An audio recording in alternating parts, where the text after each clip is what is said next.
That was the moment it hit in the Chelyabinsk region, 900 miles east of Moscow.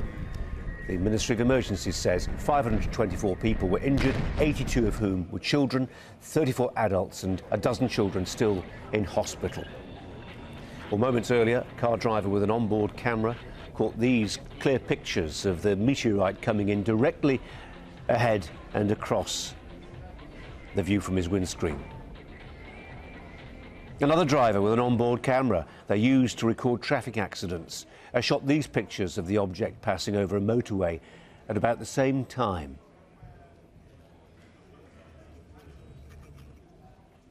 And CCTV cameras caught these pictures from above as the meteorite passed by, the flash from its trail illuminating the entire area. Cameras in rooms and stores caught a different vantage point. This was a school when the windows were blown in, and all the while new pictures coming in too. Closed-circuit TV from this office. People obviously unsure what to do, what had caused the blast, people retreating from the windows as quickly as possible. And the sheer energy revealed by this. Well, earlier I spoke to one Chelyabinsk resident, Anna Pinkus, who described what happened. We saw, first of all, a very bright light and looked out of the window, and all that we saw, first of all, was the trace in the sky. It was something like clouds, but the trace was quite short. And after that, we heard about 3 explosions or so on. It was a very loud sound, and after that, our windows began to shatter and just shivered somewhere. So it was very terrifying. What did you think it was?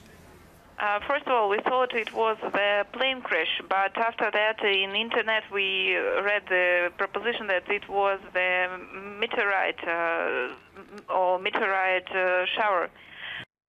Well, this was the scene at Chelyabinsk Hospital after the meteor strike, as we've heard.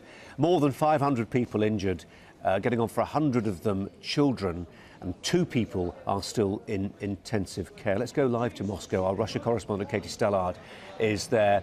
Katie, if anybody had any doubts about the seriousness of this, 2 people in intensive care, footage coming to light all the time, the latest of which really captures the sheer physical forces brought to bear. A corrugated door of a factory unit blown in by the sheer force of this meteor coursing through the air.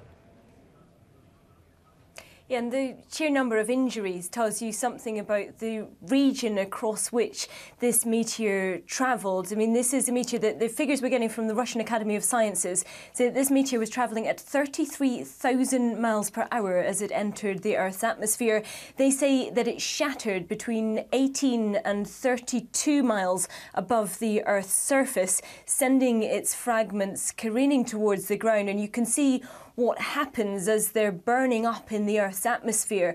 The force with which they're moving, the sheer speed, the light, the flames that are coming off it show you how fast this object is moving, and you can see the force with which it hits the ground. The Ministry of Defence are saying that they have identified a 6-metre diameter crater which they believe has been caused by one of these fragments. I guess one of the questions is how many pieces this meteor broke into and where all of those pieces have landed. There are reports of sightings across 6 cities in this central Russian region. And the sightings are remarkably similar. People talking about this bright light passing overhead, seeing then the column of smoke that followed it, and then hearing sometime afterwards, which would support the speeds that this meteor is being reported as travelling at, some minutes afterwards, hearing in some cases one loud explosion, in some cases one main explosion, but then followed by a number of smaller explosions. And it's those explosions, the force of that pressure wave, which has done the damage here. It has shattered windows, it's caused damage to 297 buildings, and the majority of those injuries do seem to be cuts and bruises related to flying glass, rubble from buildings, but there are among them serious injuries.